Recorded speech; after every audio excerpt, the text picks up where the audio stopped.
Adolfo Bioy Casares. La trama celeste. Cuando el capitán Ireneo Morris y el doctor Carlos Alberto Servian, médico homeópata, desaparecieron un 20 de diciembre de Buenos Aires, los diarios apenas comentaron el hecho.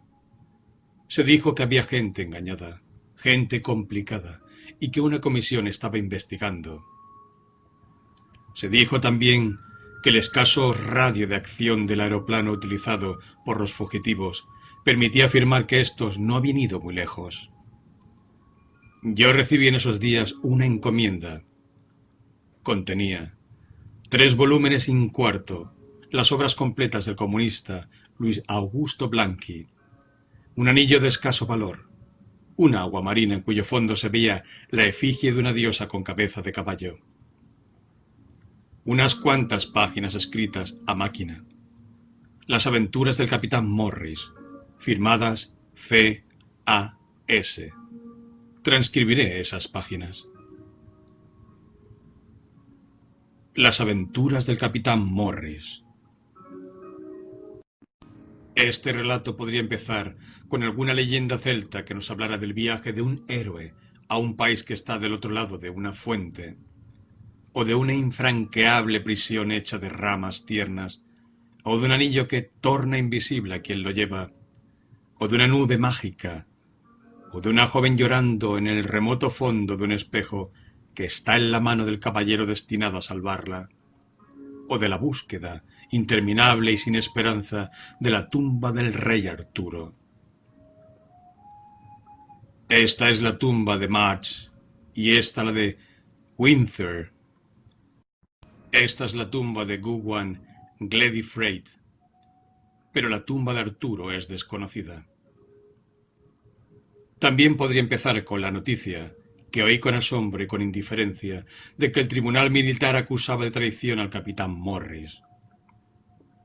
O con la negación de la astronomía, o con una teoría de esos movimientos llamados pases, que se emplean para que aparezcan o desaparezcan los espíritus. Sin embargo, yo elegiré un comienzo menos estimulante. Si no lo favorece la magia, lo recomienda el método. Esto no importa un repudio de lo sobrenatural, menos aún el repudio de las alusiones o invocaciones del primer párrafo. Me llamo Carlos Alberto Servian y nací en Rauch. Soy armenio. Hace 8 siglos que mi país no existe. Pero deje que un armenio se arrime a su árbol genealógico.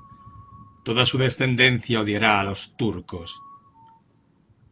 Una vez armenio, siempre armenio. Somos como una sociedad secreta, como un clan, y dispersos por los continentes, la indefinible sangre, unos ojos y una nariz que se repiten, un modo de comprender y de gozar la tierra, ciertas habilidades, ciertas intrigas, ciertos desarreglos en que nos reconocemos. La apasionada belleza de nuestras mujeres nos unen. Soy además hombre soltero y como el Quijote, vivía con una sobrina, una muchacha agradable, joven y laboriosa. Añadiría otro calificativo, tranquila, pero debo confesar que en los últimos tiempos no lo mereció. Mi sobrina se entretenía en hacer las funciones de secretaria, y como no tengo secretaria, ella misma atendía el teléfono. Pasaba en limpio y arreglaba con certera lucidez las historias médicas y las sintomatologías que yo apuntaba al azar de las declaraciones de los enfermos, cuya regla común es el desorden, y organizaba mi vasto archivo. Practicaba otra diversión no menos inocente, ir conmigo al cinematógrafo los viernes a la tarde. Esa tarde era viernes. Se abrió la puerta. Un joven militar entró enérgicamente en el consultorio. Mi secretaria estaba a mi derecha, de pie, atrás de la mesa, y me extendía, impasible, una de esas grandes hojas en que apunto los datos que me dan los enfermos. El joven militar se presentó sin vacilaciones. Era el teniente Kramer, y después de mirar ostensiblemente a mi secretaria, Preguntó con voz firme. ¿Hablo? Le dije que hablara, continuó. El capitán Ireneo Morris quiere verlo. Está detenido en el hospital militar. Tal vez contaminado por la marcialidad de mi interlocutor, respondí. A sus órdenes. ¿Cuándo irá? Preguntó Kramer. Hoy mismo, siempre que me dejen entrar a estas horas. ¿Lo dejarán? Declaró Kramer, y con movimientos ruidosos y gimnásticos hizo la venia. Se retiró en el acto. Miré a mi sobrina. Estaba demudada. Sentí rabia y le pregunté qué le sucedía. Me interpeló. ¿Sabes quién es la única persona que te interesa? Tuve la ingenuidad de mirar hacia donde me señalaba. Me vi en el espejo. Mi sobrina salió del cuarto, corriendo. Desde hacía un tiempo estaba menos tranquila. Además, había tomado la costumbre de llamarme egoísta. Parte de la culpa de esto la atribuyo a mi ex libris. Lleva triplemente inscripta, en griego, en latín y en español, la sentencia: conócete a ti mismo. Nunca sospeché hasta dónde me llevaría esta sentencia. Y me reproduce, contemplando, a través de una lupa, mi imagen en un espejo. Mi sobrina ha pegado miles de estos ex libris en miles de volúmenes de mi versátil biblioteca. Pero hay otra causa para esta fama de egoísmo. Yo era un metódico, y los hombres metódicos, los que, sumidos en oscuras ocupaciones, postergamos los caprichos de las mujeres, parecemos locos o imbéciles o egoístas. Atendí, confusamente, a 2 clientes y me fui al hospital militar. Habían dado las 6 cuando llegué al viejo edificio de la calle Pozos. Después de una solitaria espera y de un cándido y breve interrogatorio, me condujeron a la pieza ocupada por Morris. En la puerta había un centinela con bayoneta. Adentro, muy cerca de la cama de Morris, 2 hombres que no me saludaron jugaban al dominó. Con Morris nos conocemos de toda la vida. Nunca fuimos amigos. He querido mucho a su padre. Era un viejo excelente, con la cabeza blanca, redonda, rapada, y los ojos azules, excesivamente duros y despiertos.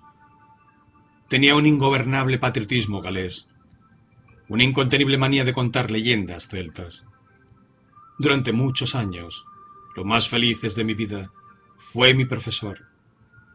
Todas las tardes estudiábamos un poco. Él contaba y yo escuchaba las aventuras de los Mabinogión. Y enseguida reponíamos fuerzas tomando unos mates con azúcar quemada. Por los patios andaba Ireneo. Cazaba pájaros y ratas, y con un cortaplumas, un hilo y una aguja combinaba cadáveres heterogéneos. El viejo Morris decía que Ireneo iba a ser médico. Yo iba a ser inventor, porque aborrecía los experimentos de Ireneo y porque alguna vez había dibujado una bala con resortes que permitiría los más envejecedores viajes interplanetarios y un motor hidráulico que, puesto en marcha, no se detendría nunca. Ireneo y yo estábamos alejados por una mutua y consciente antipatía. Ahora, cuando nos encontramos, sentimos una gran dicha, una floración de nostalgias y de cordialidades. Repetimos un breve diálogo con fervientes alusiones a una amistad y a un pasado imaginarios.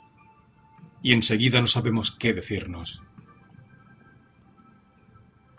El país de Gales, la tenaz corriente celta, había acabado en su padre. Ireneo es tranquilamente argentino e ignora y desdeña por igual a todos los extranjeros. Hasta en su apariencia es típicamente argentino. Algunos lo han creído sudamericano. Más bien chico, delgado, fino de huesos, de pelo negro, muy peinado, reluciente, de mirada sagaz. Al verme pareció emocionado. Yo nunca lo he visto emocionado, ni siquiera en la noche de la muerte de su padre. Me dijo con voz clara, como para que oyeran: los que jugaban al dominó. Dame esa mano. En estas horas de prueba has demostrado ser el único amigo. Esto me pareció un agradecimiento excesivo para mi visita. Morris continuó. Tenemos que hablar de muchas cosas, pero comprenderás que ante un par de circunstancias así, miró con gravedad a los dos hombres. Prefiero callar. Dentro de pocos días estaré en casa. Entonces será un placer recibirte. Creí que la frase era una despedida. Morris agregó que, si no tenía apuro, me quedara un rato. No quiero olvidarme, continuó. Gracias por los libros. Murmuré algo, confusamente. Ignoraba qué libros me agradecía. He cometido errores, no el de mandar libros a Ireneo. Habló de accidentes de aviación, negó que hubiera lugares. El Palomar en Buenos Aires, el Valle de los Reyes en Egipto, que irradiaran corrientes capaces de provocarlos. En sus labios, el Valle de los Reyes me pareció increíble. Le pregunté cómo lo conocía. Son las teorías del cura Mogó, repuso Morris. Otros dicen que nos falta disciplina. Es contraria a la idiosincrasia de nuestro pueblo, si me seguís. La aspiración del aviador criollo es aeroplanos como la gente. Si no, acordate de las proezas de Mira, con el Golondrina, una lata de conservas atada con alambres. Le pregunté por su estado y por el tratamiento a que lo sometían. Entonces fui yo quien habló en voz bien alta, para que oyeran los que jugaban al dominó. No admitas inyecciones. Nada de inyecciones. No te envenenes la sangre. Toma un Depurantum 6 y después un Árnica 10.000. Sos un caso típico de árnica. No lo olvides. Dosis infinitesimales. Me retiré con la impresión de haber logrado un pequeño triunfo. Pasaron 3 semanas. En casa hubo pocas novedades. Ahora, retrospectivamente, quizá descubra que mi sobrina estuvo más atenta que nunca y menos cordial. Según nuestra costumbre, los 2 viernes siguientes fuimos al cinematógrafo, pero el tercer viernes, cuando entré en su cuarto, no estaba. Había salido. Había olvidado que esta tarde iríamos al cinematógrafo. Después llegó un mensaje de Morris. Me decía que ya estaba en su casa y que fuera a verlo cualquier tarde. Me recibió en el escritorio. Lo digo sin reticencias. Morris había mejorado. Hay naturalezas que tienden tan invenciblemente al equilibrio de la salud que los peores venenos inventados por la alopatía no las abruman. Al entrar en esa pieza tuve la impresión de retroceder en el tiempo. Casi diría que me sorprendió no encontrar al viejo Morris, muerto hace 10 años, aseado y benigno, administrando con reposo los impedimenta del mate. Nada había cambiado. En la biblioteca encontré los mismos libros, los mismos bustos de Lloyd George y de William Morris que habían contemplado mi agradable y ociosa juventud. Ahora me contemplaban, y en la pared colgaba el horrible cuadro que sobrecogió mis primeros insomnios, la muerte de Griffiths ap Rhys, conocido como el fulgor y el poder y la dulzura de los varones del sur. Traté de llevarlo inmediatamente a la conversación que le interesaba.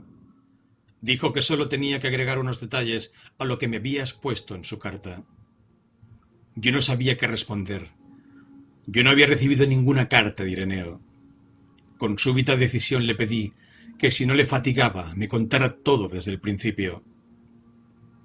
Entonces Ireneo Morris me relató su misteriosa historia. Hasta el 23 de junio pasado había sido probador de los aeroplanos del ejército. Primero cumplió esas funciones en la fábrica militar de Córdoba. Últimamente había conseguido que lo trasladaran a la base del Palomar. Me dio su palabra de que él, como probador, era una persona importante. Había hecho más vuelos de ensayo que cualquier aviador americano, sur y centro. Su resistencia era extraordinaria. Tanto había repetido esos vuelos de prueba que, automáticamente, inevitablemente, llegó a ejecutar uno solo. Sacó del bolsillo una libreta y en una hoja en blanco trazó una serie de líneas en zigzag. Escrupulosamente anotó números, distancias, alturas, graduación de ángulos. Después arrancó la hoja y me la obsequió. Me apresté a agradecerle. Declaró que yo poseía el esquema clásico de sus pruebas. Alrededor del 15 de junio le comunicaron que en esos días probaría un nuevo Breguet, el 309, monoplaza, de combate. Se trataba de un aparato construido según una patente francesa de hacía 2 o 3 años, y el ensayo se cumpliría con bastante secreto. Morris se fue a su casa, tomó una libreta de apuntes, como lo había hecho hoy. Dibujó el esquema, el mismo que yo tenía en el bolsillo. Después se entretuvo en complicarlo. Después, en ese mismo escritorio donde nosotros departíamos amigablemente, imaginó esos agregados, los grabó en la memoria. El 23 de junio, alba de una hermosa y terrible aventura, fue un día gris, lluvioso. Cuando Morris llegó al aeródromo, el aparato estaba en el hangar. Tuvo que esperar que lo sacaran. Caminó. Para no enfermarse de frío, consiguió que le empaparan los pies. Finalmente apareció el Breguet. Era un monoplano de alas bajas. Nada del otro mundo, te aseguro. Lo inspeccionó someramente. Morris me miró a los ojos y en voz baja me comunicó. El asiento era estrecho, notablemente incómodo. Recordó que el indicador de combustible marcaba lleno y que en las alas el Breguet no tenía ninguna insignia. Dijo que saludó con la mano y que enseguida el ademán le pareció falso.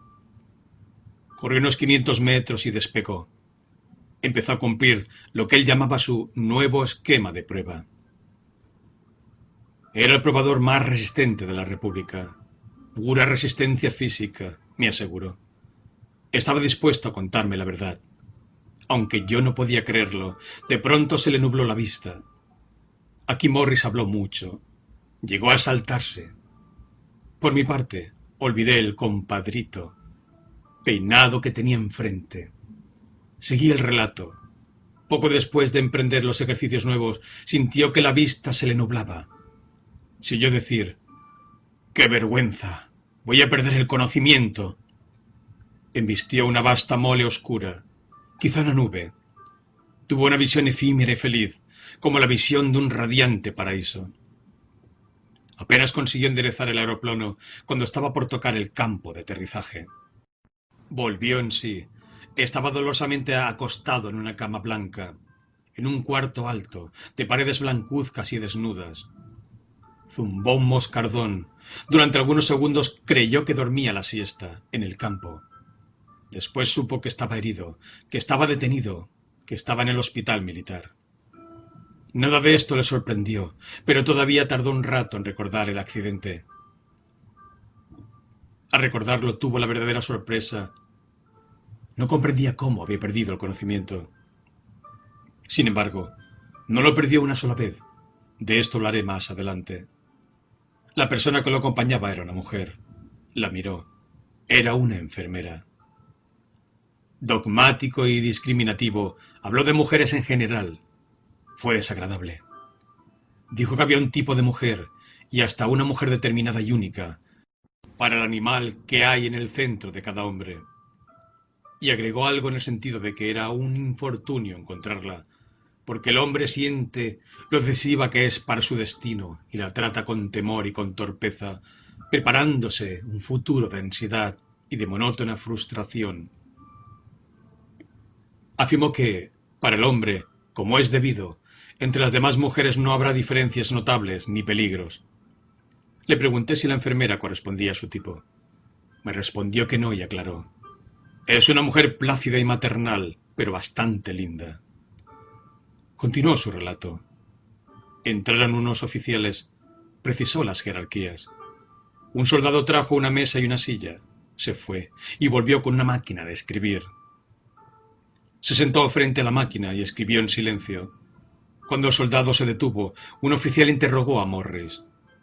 ¿Su nombre? No le sorprendió esta pregunta. Pensó. Mero formulismo. Dijo su nombre y tuvo el primer signo del horrible complot que inexplicablemente lo envolvía. Todos los oficiales rieron.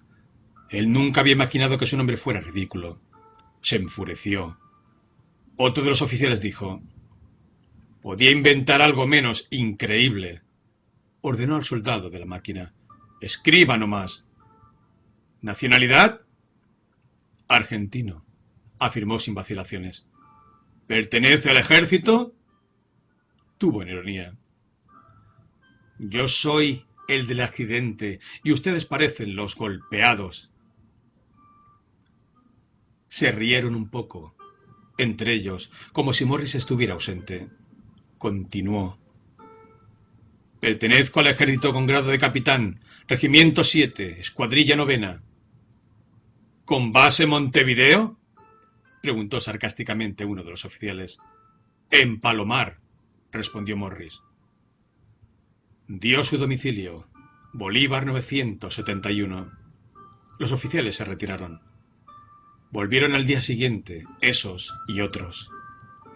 Cuando comprendió que dudaban de su nacionalidad o que simulaban dudar, quiso levantarse de la cama, pelearlos. La herida y la tierna presión de la enfermera lo contuvieron. Los oficiales volvieron a la tarde del otro día, a la mañana del siguiente. Hacía un calor tremendo. Le dolía todo el cuerpo. Me confesó que hubiera declarado cualquier cosa para que lo dejaran en paz. ¿Qué se proponían? ¿Por qué ignoraban quién era? ¿Por qué lo insultaban? ¿Por qué simulaban que no era argentino? Estaba perplejo y enfurecido. Una noche la enfermera lo tomó de la mano y le dijo que no se defendía juiciosamente. Respondió que no tenía de qué defenderse. Pasó la noche despierto, entre accesos de cólera, momentos en que estaba decidido a encarar con tranquilidad la situación, y violentas reacciones en que se negaba a entrar en ese juego absurdo. A la mañana quiso pedir disculpas a la enfermera por el modo con que la había tratado. Comprendía que la intención de ella era benévola. Y no es fea, ¿me entendés? Pero, como no sabía pedir disculpas, le preguntó irritadamente qué le aconsejaba. La enfermera le aconsejó que llamara a declarar a alguna persona de responsabilidad. Cuando vinieron los oficiales dijo que era amigo del teniente Kramer y del teniente Viera, del capitán Faberio, de los tenientes coroneles Margaride y Navarro. A eso de las 5 apareció con los oficiales el teniente Kramer, su amigo de toda la vida. Morris dijo con vergüenza que, después de una conmoción, el hombre no es el mismo, y que al ver a Kramer sintió lágrimas en los ojos. Reconoció que se incorporó en la cama y abrió los brazos cuando lo vio entrar. Le gritó: «¡Vení, hermano!». Kramer se detuvo y lo miró impávidamente. Un oficial le preguntó: «Teniente Kramer, ¿conoce usted al sujeto?». La voz era insidiosa. Morris dice que esperó. Esperó que el teniente Kramer, con una súbita exclamación cordial, revelara su actitud como parte de una broma. Kramer contestó con demasiado calor, como si temiera no ser creído: «Nunca lo he visto. Mi palabra que nunca lo he visto». Le creyeron inmediatamente, y la tensión que durante unos segundos hubo entre ellos desapareció. Se alejaron. Morris oyó la risa de los oficiales y la risa franca de Kramer y la voz de un oficial que repetía: «A mí no me sorprende. Créame que no me sorprende. Tiene un descaro». Con Viera y con Margaride la escena volvió a repetirse, en lo esencial. Hubo mayor violencia. Un libro, uno de los libros que yo le habría enviado, estaba debajo de las sábanas, al alcance de su mano, y alcanzó el rostro de Viera cuando éste simuló que no se conocían. Morris dio una descripción circunstanciada que no creó íntegramente. Aclaro, no dudo de su coraje, sí de su velocidad epigramática. Los oficiales opinaron que no era indispensable llamar a Faberio, que estaba en Mendoza. Imaginó entonces tener una inspiración. Pensó que si las amenazas convertían en traidores a los jóvenes, fracasarían ante el general Huet, antiguo amigo de su casa, que siempre había sido con él como un padre, o más bien, como un rectísimo padrastro. Le contestaron secamente que no había, que nunca hubo, un general de nombre tan ridículo en el ejército argentino. Morris no tenía miedo. Tal vez si hubiera conocido el miedo, se hubiera defendido mejor. Afortunadamente, le interesaban las mujeres, y usted sabe cómo les gusta agrandar los peligros y lo cavilosas que son. La otra vez la enfermera le había tomado la mano para convencerlo del peligro que lo amenazaba. Ahora Morris la miró en los ojos y le preguntó el significado de la confabulación que había contra él. La enfermera repitió lo que había oído. Su afirmación de que el 23 había probado el Breguet en el Palomar era falsa. En el Palomar nadie había probado aeroplanos esa tarde. El Breguet era de un tipo recientemente adoptado por el ejército argentino, pero su numeración no correspondía a la de ningún aeroplano del ejército argentino. ¿Me creen espía?, preguntó con incredulidad. Sintió que volvía a enfurecerse. Tímidamente la enfermera respondió: «Creen que ha venido de algún país, hermano». Morris le juró como argentino que era argentino, que no era espía. Ella pareció emocionada y continuó en el mismo tono de voz. «El uniforme es igual al nuestro, pero han descubierto que las costuras son diferentes», agregó. Un detalle imperdonable. Y Morris comprendió que ella tampoco le creía. Sintió que se ahogaba de rabia y para disimular la besó en la boca y la abrazó. A los pocos días la enfermera le comunicó: «Se ha comprobado que diste un domicilio falso». Morris protestó inútilmente. La mujer estaba documentada. El ocupante de la casa era el señor Carlos Grimaldi. Morris tuvo la sensación del recuerdo, de la amnesia. Le pareció que ese nombre estaba vinculado a alguna experiencia pasada. No pudo precisarla. La enfermera le aseguró que su caso había determinado la formación de dos grupos antagónicos, el de los que sostenían que era extranjero y el de los que sostenían que era argentino. Más claramente, unos querían desterrarlo, otros fusilarlo. «Con tu insistencia de que sos argentino», dijo la mujer, «ayudas a los que reclaman tu muerte». Morris le confesó que por primera vez había sentido en su patria el desamparo que sienten los que visitan otros países, pero seguía no temiendo nada. La mujer lloró tanto que él, por fin, le prometió acceder a lo que pidiera. «Aunque te parezca ridículo, me gustaba verla contenta». La mujer le pidió que reconociera que no era argentino. Fue un golpe terrible, como si me dieran una ducha. Le prometí complacerla, sin ninguna intención de cumplir la promesa. Opuso dificultades. «Digo que soy de tal país». Al día siguiente contestan de ese país que mi declaración es falsa. «No importa», afirmó la enfermera. «Ningún país va a reconocer que manda espías. Pero con esa declaración y algunas influencias que yo mueva, tal vez triunfen los partidarios del destierro, si no es demasiado tarde». Al otro día un oficial fue a tomar la declaración. Estaban solos. El hombre le dijo: «Es un asunto resuelto. Dentro de una semana firma la sentencia de muerte». Morris me explicó. No me quedaba nada que perder. Para ver lo que sucedía, le dijo al oficial: «Confieso que soy uruguayo». A la tarde confesó la enfermera. Le dijo a Morris que todo había sido una estratagema, que había temido que no cumpliera su promesa, que el oficial era amigo y llevaba instrucciones para sacarle la declaración. Morris comentó brevemente: «Si era otra mujer, la azoto». Su declaración no había llegado a tiempo. La situación empeoraba. Según la enfermera, la única esperanza estaba en un señor que ella conocía y cuya identidad no podía revelar. Este señor quería verlo antes de interceder en su favor. Me dijo francamente, aseguró Morris. Trató de evitar la entrevista. Temía que yo causara mala impresión. Pero el señor quería verme y era la última esperanza que nos quedaba. Me recomendó no ser intransigente.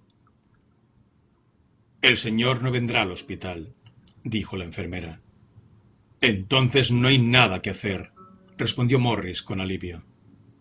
La enfermera siguió. La primera noche que tengamos centinelas de confianza, vas a verlo. Ya estás bien. Irás solo. Se sacó un anillo del dedo anular y se lo entregó. Lo calcé en el dedo meñique. Es una piedra, un vidrio o un brillante, con la cabeza de un caballo en el fondo. Debí llevarlo con la piedra hacia el interior de la mano, y los centinelas me dejarían entrar y salir como si no me vieran. La enfermera le dio instrucciones. Saldría a las 12:30 y debía volver antes de las 3:15 de la madrugada. La enfermera le escribió en un papelito la dirección del señor. ¿Tenés el papel?, le pregunté. Sí, creo que sí, respondió, y lo buscó en su billetera. Me lo entregó displicentemente. Era un papelito azul. La dirección, Márquez 6890. Estaba escrita con letra femenina y firme. Del Sacré-Cœur, declaró Morris con inesperada erudición. ¿Cómo se llama la enfermera?, inquirí por simple curiosidad. Morris pareció incómodo. Finalmente dijo: la llamaban Idival. Ignoro si es nombre o apellido. Continuó su relato. Llegó la noche fijada para la salida. Idival no apareció. Él no sabía qué hacer. A las 12:30 resolvió salir. Le pareció inútil mostrar el anillo al centinela que estaba en la puerta de su cuarto. El hombre levantó la bayoneta. Morris mostró el anillo. Salió libremente. Se recostó contra una puerta. A lo lejos, en el fondo del corredor, había visto a un cabo. Después, siguiendo indicaciones de Idival, bajó por una escalera de servicio y llegó a la puerta de calle. Mostró el anillo y salió. Tomó un taxímetro. Dio la dirección apuntada en el papel. Anduvieron más de media hora. Rodearon por Juan B., Justo y Gaona los talleres del FCO y tomaron una calle arbolada hacia el límite de la ciudad. Después de 5 o 6 cuadras se detuvieron ante una iglesia que emergía, copiosa de columnas y de cúpulas, entre las casas bajas del barrio, blanca en la noche. Creyó que había un error. Miró el número en el papel. Era el de la iglesia. ¿Debías esperar afuera o adentro?, interrogué. El detalle no me incumbía. Entró. No vio a nadie. Le pregunté cómo era la iglesia. Igual a todas, contestó. Después supe que estuvo un rato junto a una fuente con peces, en la que caían 3 chorros de agua. Apareció un cura de esos que se visten de hombres, como los del Ejército de Salvación, y le preguntó si buscaba a alguien. Dijo que no. El cura se fue. Al rato volvió a pasar. Estas venidas se repitieron 3 o 4 veces. Aseguró Morris que era admirable la curiosidad del sujeto y que él ya iba a interpelarlo, pero que el otro le preguntó si tenía el anillo del convivio. ¿El anillo del qué?, preguntó Morris, y continuó explicándome. Imagínate cómo se me iba a ocurrir que hablaba del anillo que me dio Idival. El hombre le miró curiosamente las manos y le ordenó: muéstreme ese anillo. Morris tuvo un movimiento de repulsión. Después mostró el anillo. El hombre lo llevó a la sacristía y le pidió que le explicara el asunto. Oyó el relato con aquiescencia. Morris aclara, como una explicación más o menos hábil, pero falsa. Seguro de que no pretendería engañarlo, de que él oiría, finalmente, la explicación verdadera, mi confesión. Cuando se convenció de que Morris no hablaría más, se irritó y quiso terminar la entrevista. Dijo que trataría de hacer algo por él. Al salir, Morris buscó Rivadavia. Se encontró frente a dos torres que parecían la entrada de un castillo de una ciudad antigua. Realmente era la entrada de un hueco interminable en la oscuridad. Tuvo la impresión de estar en Buenos Aires, sobrenatural y siniestro. Caminó unas cuadras, se cansó, llegó a Rivadavia, tomó un taxímetro y le dio la dirección de su casa, Bolívar 971. Se bajó en Independencia y Bolívar. Caminó hasta la puerta de la casa. No eran todavía las 2 de la mañana. Le quedaba tiempo. Quiso poner la llave en la cerradura. No pudo. Apretó el timbre. No le abrían. Pasaron 10 minutos. Se indignó de que la sirvienta aprovechara su ausencia, su desgracia, para dormir afuera. Apretó el timbre con toda su fuerza. Oyó ruidos que parecían venir de muy lejos. Después, una serie de golpes, uno seco, otro fugaz, rítmicos, crecientes. Apareció, enorme en la sombra, una figura humana. Morris se bajó el ala del sombrero y retrocedió hasta la parte menos iluminada del zaguán. Reconoció inmediatamente a ese hombre soñoliento y furioso y tuvo la impresión de ser él quien estaba soñando. Se dijo: sí, el Rengo Grimaldi, Carlos Grimaldi. Ahora recordaba el nombre. Ahora, increíblemente, estaba frente al inquilino que ocupaba la casa cuando su padre la compró. Hacía más de 15 años. Grimaldi irrumpió. ¿Qué quiere? Morris recordó el astuto empecinamiento del hombre en quedarse en la casa y las infructuosas indagaciones de su padre, que decía: «Lo voy a sacar con el carrito de la municipalidad», y le mandaba regalos para que se fuera. «¿Está la señorita Carmen Soares?», preguntó Morris, ganando tiempo. Grimaldi blasfemó, dio un portazo, apagó la luz.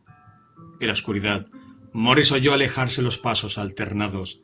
Después, en una conmoción de vidrios y de hierros, pasó un tranvía. Después se restableció el silencio. Morris pensó triunfalmente: no me ha reconocido. Enseguida sintió vergüenza, sorpresa, indignación. Resolvió romper la puerta a puntapiés y sacar al intruso. Como si estuviera borracho, dijo en voz alta: «Voy a levantar una denuncia en la seccional». Se preguntó qué significaba esa ofensiva múltiple y envolvente que sus compañeros habían lanzado contra él. Decidió consultarme. Si me encontraba en casa, tendría tiempo de explicarme los hechos. Subió a un taxímetro y ordenó al chofer que lo llevara al pasaje Owen. El hombre lo ignoraba. Morris le preguntó de mal modo para qué daban exámenes. Abominó de todo, de la policía, que deja que nuestras casas se llenen de intrusos, de los extranjeros, que nos cambian el país y nunca aprenden a manejar. El chofer le propuso que tomara otro taxímetro. Morris le ordenó que tomara Vélez-Sarsfield hasta cruzar las vías. Se detuvieron en las barreras. Interminables trenes grises hacían maniobras. Morris ordenó que rodeara por Toll la estación sola. Bajó en Australia y Luzuriaga.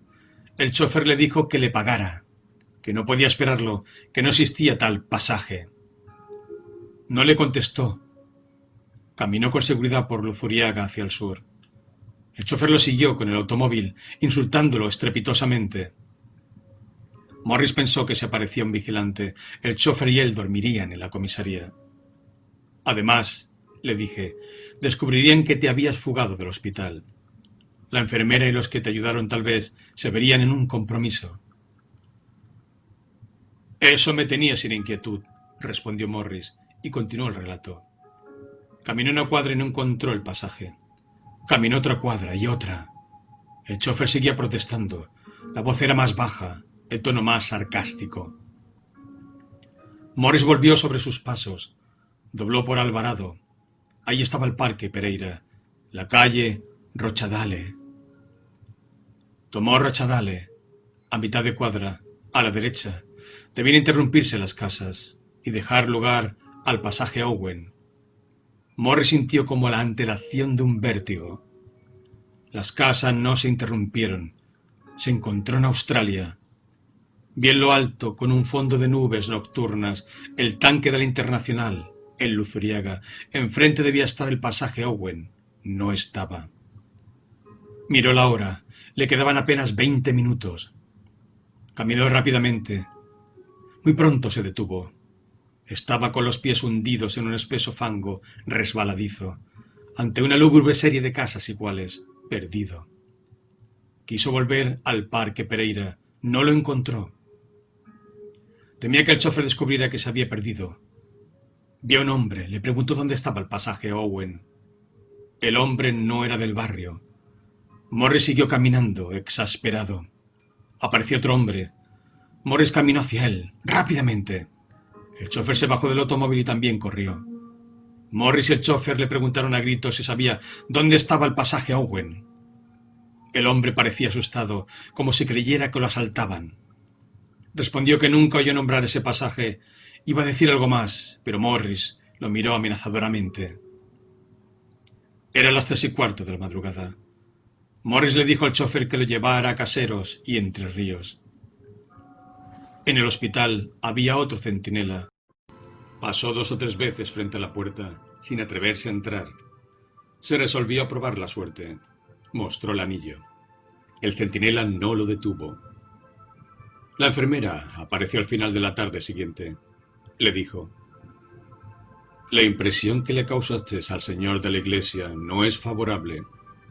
Tuvo que aprobar tu disimulo, su eterna prédica a los miembros del convivio. Pero tu falta de confianza en su persona lo ofendió. Dudaba de que el señor se interesara verdaderamente en favor de Morris. La situación había empeorado. Las esperanzas de hacerlo pasar por extranjero habían desaparecido. Su vida estaba en inmediato peligro». Escribió una minuciosa relación de los hechos y me la envió. Después quiso justificarse. Dijo que la preocupación de la mujer lo molestaba. Tal vez él mismo empezaba a preocuparse. Y Duval visitó de nuevo al señor. Consiguió, como un favor hacia ella, no hacia el desagradable espía, la promesa de que las mejores influencias intervendrían activamente en el asunto. El plan era que obligaran a Morris a intentar una reproducción realista del hecho. Vale decir, que le dieran un aeroplano y le permitieran reproducir la prueba que, según él, había cumplido el día del accidente. Las mejores influencias prevalecieron, pero el avión de la prueba sería de 2 plazas. Esto significaba una dificultad para la segunda parte del plan: la fuga de Morris al Uruguay. Morris dijo que él sabría disponer del acompañante. Las influencias insistieron en que el aeroplano fuera un monoplano idéntico al del accidente. Y Duval, después de una semana en que lo abrumó con esperanzas y ansiedades, llegó radiante y declaró que todo se había conseguido. La fecha de la prueba se había fijado para el viernes próximo. Faltaban 5 días. Volaría solo. La mujer lo miró ansiosamente y le dijo: «Te espero en la colonia. En cuanto despegues, enfilás al Uruguay. ¿Lo prometés?». Lo prometió. Se dio vuelta en la cama y simuló dormir. Comentó: «Me parecía que me llevaba de la mano al casamiento y eso me daba rabia». Ignoraba que se despedían. Como estaba restablecido, a la mañana siguiente lo llevaron al cuartel. «Esos días fueron bravos», comentó. «Lo pasé en una pieza de 2x2, mateando y turqueando de lo lindo con los centinelas». «Si vos no jugás al truco», le dije. Fue una brusca inspiración, naturalmente. Yo no sabía si jugaba o no. «Bueno, pone cualquier juego de naipes», respondió sin inquietarse. Yo estaba asombrado. Había creído que la casualidad o las circunstancias habían hecho de Morris un arquetipo. Jamás creí que fuera un artista del color local. Continuó: «Me creerás un infeliz, pero yo me pasaba las horas pensando en la mujer. Estaba tan loco que llegué a creer que la había olvidado». Lo interpreté. ¿Tratabas de imaginar su cara y no podías? ¿Cómo adivinaste? No aguardó mi contestación. Continuó el relato. Una mañana lluviosa lo sacaron en un pretérito doble faetón. En el Palomar lo esperaba una solemne comitiva de militares y de funcionarios. Parecía un duelo, dijo Morris. Un duelo o una ejecución. 2 o 3 mecánicos abrieron el hangar y empujaron hacia afuera un de botine de caza. Un serio competidor del doble faetón, créeme. Lo puso en marcha. Vio que no había nafta para 10 minutos de vuelo. Llegar al Uruguay era imposible. Tuvo un momento de tristeza. Melancólicamente se dijo que tal vez fuera mejor morir que vivir como un esclavo. Había fracasado la estratagema. Salir a volar era inútil. Tuvo ganas de llamar a esa gente y decirles: «Señores, esto se acabó». Por apatía dejó que los acontecimientos siguieran su curso. Decidió ejecutar otra vez su nuevo esquema de prueba. Corrió unos 500 metros y despegó. Cumplió regularmente la primera parte del ejercicio, pero al emprender las operaciones nuevas volvió a sentirse mareado, a perder el conocimiento, a oírse una avergonzada queja por estar perdiendo el conocimiento. Sobre el campo de aterrizaje logró enderezar el aeroplano. Cuando volvió en sí estaba dolorosamente acostado en una cama blanca, en un cuarto alto, de paredes blancuzcas y desnudas. Comprendió que estaba herido, que estaba detenido, que estaba en el hospital militar. Se preguntó si todo no era una alucinación. Completé su pensamiento. Una alucinación que tenías en el instante de despertar. Supo que la caída ocurrió el 31 de agosto. Perdió la noción del tiempo. Pasaron 3 o 4 días. Se alegró de que Idibal estuviera en la colonia. Este nuevo accidente lo avergonzaba. Además, la mujer le reprocharía no haber planeado hasta el Uruguay. Reflexionó. Cuando se entere del accidente, volverá. Habrá que esperar 2 o 3 días. Lo atendía una nueva enfermera. Pasaban las tardes tomados de la mano. Idibal no volvía. Morris empezó a inquietarse. Una noche tuvo gran ansiedad.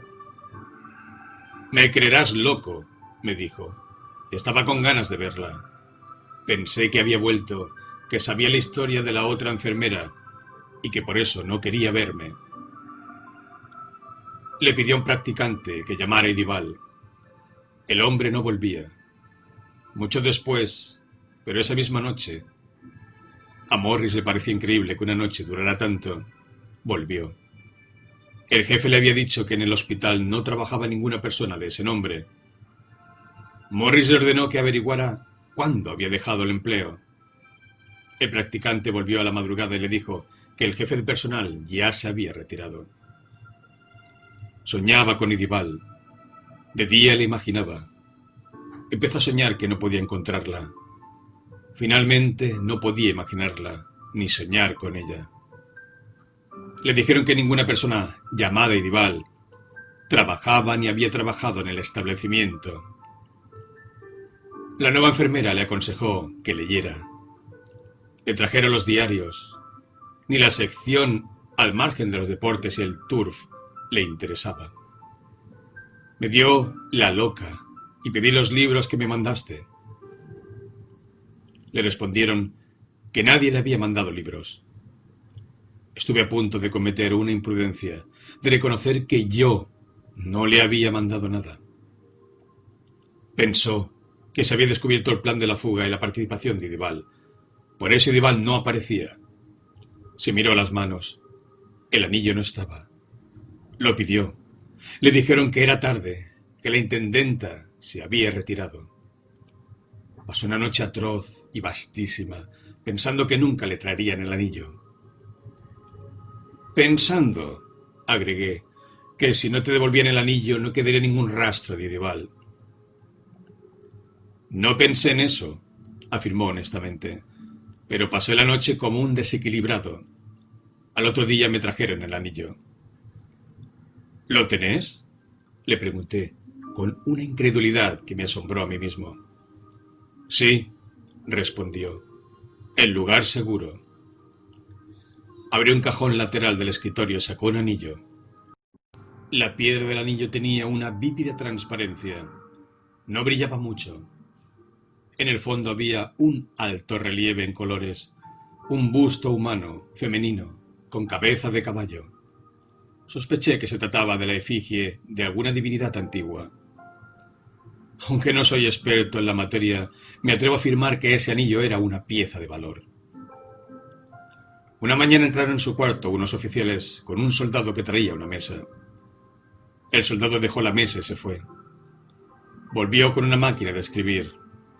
La colocó sobre la mesa, acercó una silla y se sentó frente a la máquina. Empezó a escribir. Un oficial dictó: nombre, Ireneo Morris. Nacionalidad, Argentina. Regimiento, tercero. Escuadrilla, novena. Base, el Palomar. Le pareció natural que pasaran por alto esas formalidades, que no le preguntaran el nombre. Esta era una segunda declaración. Sin embargo, me dijo, se notaba algún progreso. Ahora aceptaban que fuera argentino, que perteneciera a su regimiento, a su escuadrilla, al Palomar. La cordura duró poco. Le preguntaron cuál fue su paradero desde el día 23 de junio, fecha de la primera prueba. ¿Dónde había dejado el Breguet 304? El número no era 304, aclaró Morris. Era 309. Este error inútil lo asombró. ¿De dónde sacó ese viejo de Huatine? Cuando dijo que el Breguet estaría por ahí cerca, ya que la caída del 23 ocurrió en el Palomar y que sabrían de dónde salía el de Botine, ya que ellos mismos se lo habían dado para reproducir la prueba del 23, simularon no creerle. Pero ya no simulaban que era un desconocido, ni que era un espía. Lo acusaban de haber estado en otro país desde el 23 de junio. Lo acusaban. Comprendió con renovado furor de haber vendido a otro país un arma secreta. La indescifrable conjuración continuaba, pero los acusadores habían cambiado el plan de ataque. Gesticulante y cordial, apareció el teniente Viera. Morris lo insultó. Viera simuló una gran sorpresa. Finalmente, declaró que tendrían que batirse. Pensé que la situación había mejorado, dijo. Los traidores volvían a poner cara de amigos. Lo visitó el general Huet. El mismo Kramer lo visitó. Morris estaba distraído y no tuvo tiempo de reaccionar. Kramer le gritó: «No creo una palabra de las acusaciones, hermano». Se abrazaron, efusivos. Algún día, pensó Morris, aclararía el asunto. Le pidió a Kramer que me viera. Me atreví a preguntar: «Decime una cosa, Morris. ¿Te acordás qué libros te mandé?» «El título no lo recuerdo», sentenció gravemente. «En tu nota está consignado». Yo no le había escrito ninguna nota. Lo ayudé a caminar hasta el dormitorio. Sacó del cajón de la mesa de luz una hoja de papel de carta. De un papel de carta que no reconocí. Me la entregó. La letra parecía una mala imitación de la mía. Mis T y E mayúsculas remedan las de imprenta. Estas eran inglesas. Leí: «Acuso de recibo de su atenta de 16, que me ha llegado con algún retraso, debido sin duda a un sugerente error en la dirección. Yo no vivo en el pasaje Owen, sino en la calle Miranda, en el barrio Nazca. Le aseguro que he leído su relación con mucho interés. Por ahora no puedo visitarlo. Estoy enfermo, pero me cuidan. Solícitas manos femeninas, y dentro de poco me repondré. Entonces tendré el gusto de verlo. Le envío, como símbolo de comprensión, estos libros de Blanqui, y le recomiendo leer, en el tomo tercero, el poema que empieza en la página 281. Me despedí de Morris. Le prometí volver la semana siguiente. El asunto me interesaba y me dejaba perplejo. No dudaba de la buena fe de Morris, pero yo no le había escrito esa carta. Yo nunca le había mandado libros. Yo no conocía las obras de Blanqui. Sobre mi carta, debo hacer algunas observaciones. 1. Su autor no tutea a Morris, felizmente. Morris es poco diestro en asuntos de letras. No advirtió el cambio de tratamiento y no se ofendió conmigo. Yo siempre lo he tuteado. 2. Juro que soy inocente de la frase acuso recibo de su atenta. 3. En cuanto a escribir Owen entre comillas, me asombra y lo propongo a la atención del lector. Mi ignorancia de las obras de Blanqui se debe, quizá, al plan de lectura. Desde muy joven he comprendido que para no dejarse arrasar por la inconsiderada producción de libros y para conseguir, siquiera en apariencia, una cultura enciclopédica, era imprescindible un plan de lecturas. Este plan jalona mi vida. Una época estuvo ocupada por la filosofía, otra por la literatura francesa, otra por las ciencias naturales, otra por la antigua literatura celta y en especial la del país de Kinrys, debido a la influencia del padre de Morris. La medicina se ha intercalado en este plan, sin interrumpirlo nunca. Pocos días antes de la visita del teniente Kramer a mi consultorio, yo había concluido con las ciencias ocultas. Había explorado las obras de Papus, de Richet de Lomont, de Stanislas de Guaita, de La Bougle, del obispo de Rochella, de Lodge, de Hodden, de Alberto el Grande. Me interesaban especialmente los conjuros, las apariciones y las desapariciones. Con relación a estas últimas recordé siempre el caso de Sir Daniel Slugham, quien, a instancias de la Society for Psychical Research de Londres y ante una concurrencia compuesta exclusivamente de baronets, intentó unos pases que se emplean para provocar la desaparición de fantasmas y murió en el acto. En cuanto a esos nuevos Elías, que habrían desaparecido sin dejar rastros ni cadáveres, me permito dudar. El misterio de la carta me incitó a leer las obras de Blanqui, autor que yo ignoraba. Lo encontré en la enciclopedia y comprobé que había escrito sobre temas políticos. Esto me complació. Inmediatas a las ciencias ocultas se hallan la política y la sociología. Mi plan observa tales transiciones para evitar que el espíritu se adormezca en largas tendencias. Una madrugada, en la calle Corrientes, en una librería apenas atendida por un viejo borroso, encontré un polvoriento atado de libros encuadernados en cuero pardo, con títulos y filetes dorados. Las obras completas de Blanqui. Lo compré por 15 pesos. En la página 261 de mi edición no hay ninguna poesía.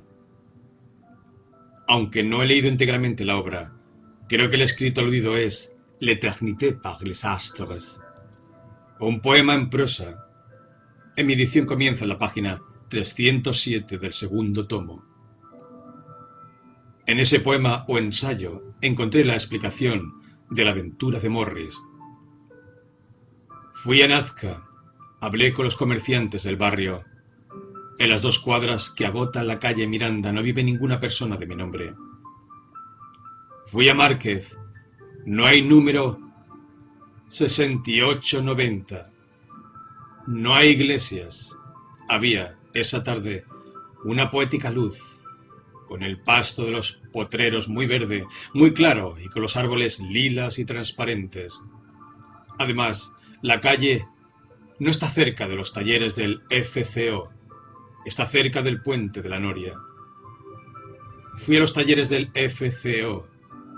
Tuve dificultades para rodearlos por Juan B., Justo y Garona. Pregunté cómo salir del otro lado de los talleres. Siga por Rivadavia, me dijeron, hasta Cuzco. Después cruce las vías. Como era previsible, allí no existe ninguna calle Márquez. La calle que Morris denomina Márquez debe ser Bynum. Es verdad que ni en el número 6890 ni en el resto de la calle hay iglesias. Muy cerca por Cuzco está San Cayetano. El hecho no tiene importancia. San Cayetano no es la iglesia del relato. La inexistencia de iglesias en la misma calle Bynum no invalida mi hipótesis de que esa calle es la mencionada por Morris. Pero eso se verá después. Hallé también las torres que mi amigo creyó ver en un lugar despejado y solitario. Son el pórtico del Club Atlético Vélez Sarsfield, en Fragueiro y Barragán. No tuve que visitar especialmente el pasaje Owen. Vivo en él. Cuando Morris se encontró perdido, sospecho que estaba frente a las casas lúgubremente iguales del barrio. Obrero, Monseñor Espinosa, con los pies enterrados en el barro blanco de la calle Perdriel. Volví a visitar a Morris. Le pregunté si no recordaba haber pasado por una calle, Amílcar o Aníbal, en su memorable recorrida nocturna. Afirmó que no conocía calles de esos nombres. Le pregunté si en la iglesia que él visitó había algún símbolo junto a la cruz. Se quedó en silencio, mirándome. Creía que yo no le hablaba en serio. Finalmente me preguntó: ¿cómo crees que uno se fije en esas cosas? Le di la razón. Sin embargo, sería importante, insistí. Tratad de hacer memoria. Tratad de recordar si junto a la cruz no había alguna figura. Tal vez, murmuró. Tal vez ¿un trapecio? Insinué. Sí, un trapecio, dijo sin convicción.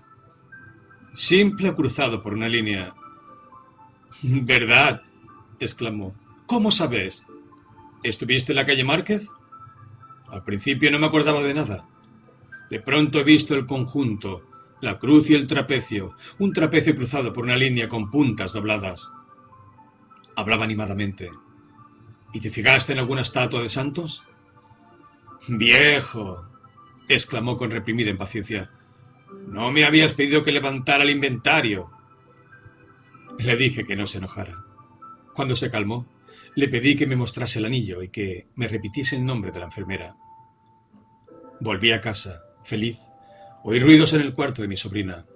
Pensé que estaría ordenando sus cosas. Procuré que no descubriera mi presencia. No quería que me interrumpieran. Tomé el libro de Blanqui, me lo puse debajo del libro y salí a la calle. Me senté en un banco del Parque Pereira. Una vez más leí este párrafo. Habrá infinitos mundos idénticos, infinitos mundos ligeramente variados, infinitos mundos diferentes. Lo que ahora escribo en este calabozo de Fuerte del Toro, lo he escrito y lo escribiré durante la eternidad, en una mesa, en un papel, en un calabozo, enteramente parecidos. En infinitos mundos mi situación será la misma, pero tal vez la causa de mi encierro y gradualmente pierda su nobleza, hasta ser sórdida, y quizá mis líneas tengan, en otros mundos, la innegable superioridad de un adjetivo feliz. El 23 de junio Morris cayó con su braguet en el Buenos Aires de un mundo casi igual a este. El periodo confuso que siguió al accidente le impidió notar las primeras diferencias. Para notar las otras se hubieran requerido una perspicacia y una educación que Morris no poseía. Remontó vuelo una mañana gris y lluviosa. Cayó en un día radiante. El moscardón en el hospital sugiere el verano. El calor tremendo que lo abrumó durante los interrogatorios lo confirma. Morris da en su relato algunas características diferenciales del mundo que visitó. Allí, por ejemplo, falta el país de Gales. Las calles con nombre galés no existen en ese Buenos Aires. Bynum se convierte en Márquez, y Morris, por laberintos de la noche y de su propia ofuscación, busca en vano el pasaje Owen. Yo, y Viera, y Kramer, y Margaride, y Faberio, existimos allí porque nuestro origen no es galés. El general Webb y el mismo Ireneo Morris, ambos de ascendencia galesa, no existen. Él penetró por accidente. El Carlos Alberto Servián, de allá, en su carta, escribe entre comillas la palabra Owen, porque le parece extraña. Por la misma razón, los oficiales rieron cuando Morris declaró su nombre. Porque no existieron allí los Morris. En Bolívar 971 sigue viviendo el inamovible Grimaldi.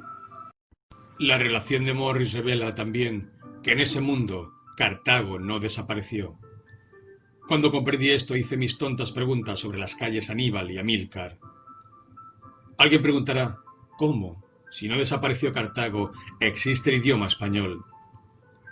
Recordaré que entre la victoria y la aniquilación puede haber grados intermedios. El anillo es una doble prueba que tengo en mi poder. Es una prueba de que Morris estuvo en otro mundo. Ningún experto de los muchos que he consultado reconoció la piedra. Es una prueba de la existencia en ese otro mundo de Cartago. El caballo es un símbolo cartaginés. ¿Quién no ha visto anillos iguales en el Museo de la Viguerie? Además, Idibal o Idíbal, el nombre de la enfermera es cartaginés. La fuente con peces rituales y trapecio cruzado son cartagineses. Por último, Horresco Referens. Están los convivios o circuli, de memoria tan cartaginesa y funesta como el insaciable Moloch. Pero volvamos a la especulación tranquila. Me pregunto si yo compré las obras de Blanqui porque estaban citadas en la carta que me mostró Morris o porque las historias de estos dos mundos son paralelas. Como allí los Morris no existen, las leyendas celtas no ocuparon parte del plan de lecturas.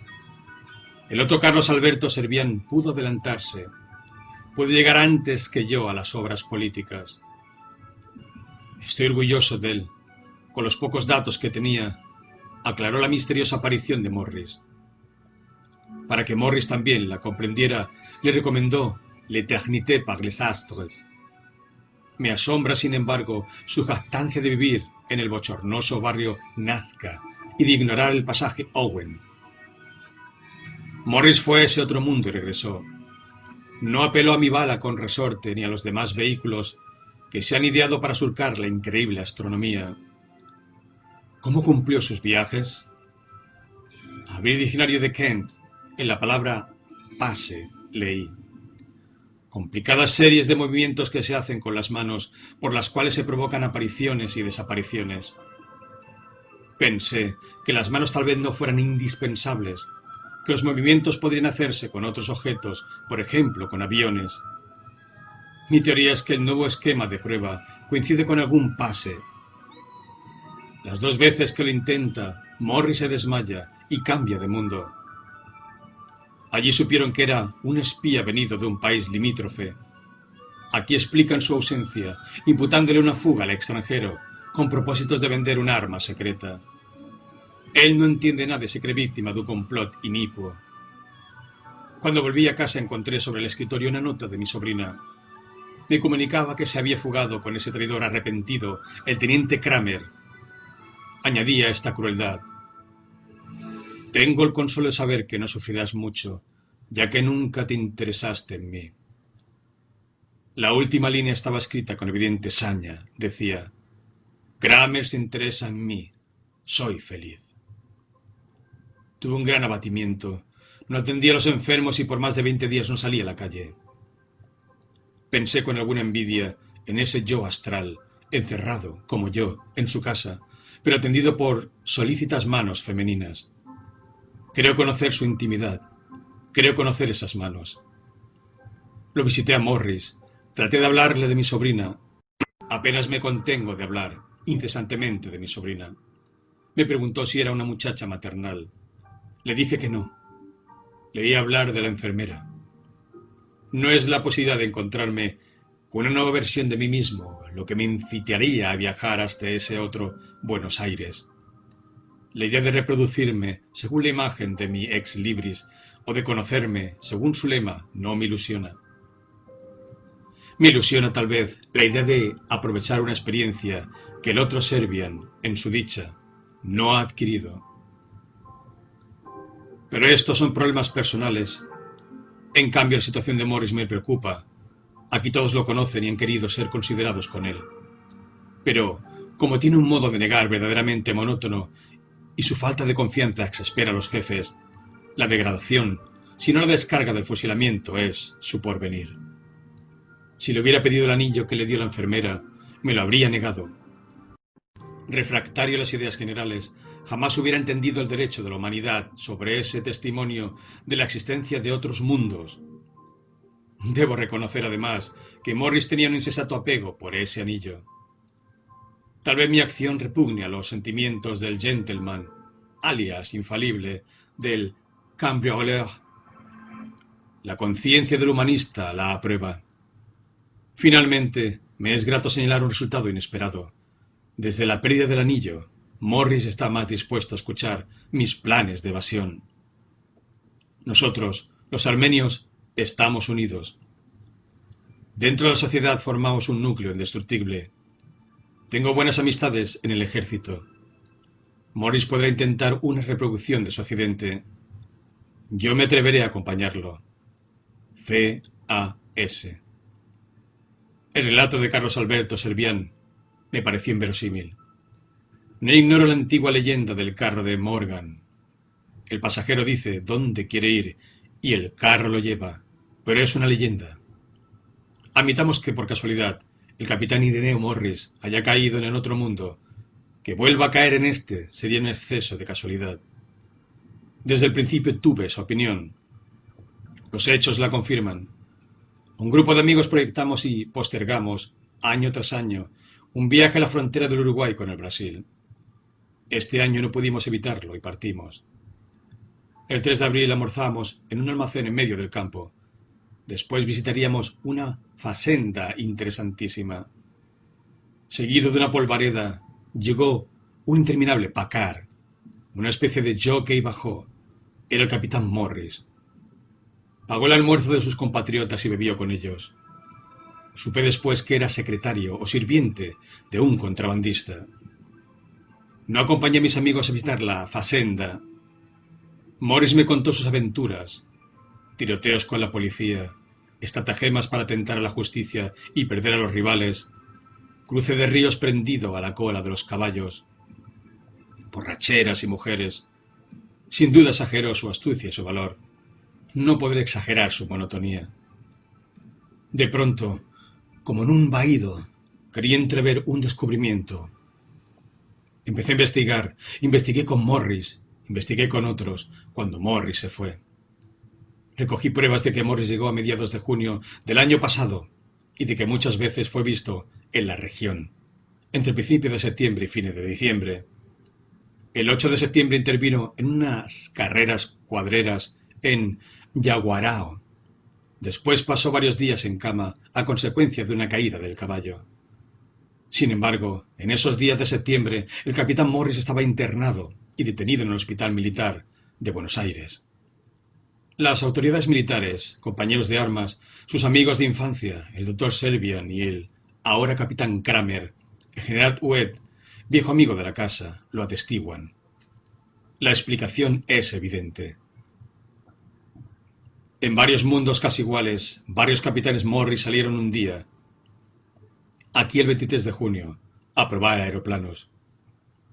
Nuestro Morris se fugó al Uruguay o al Brasil.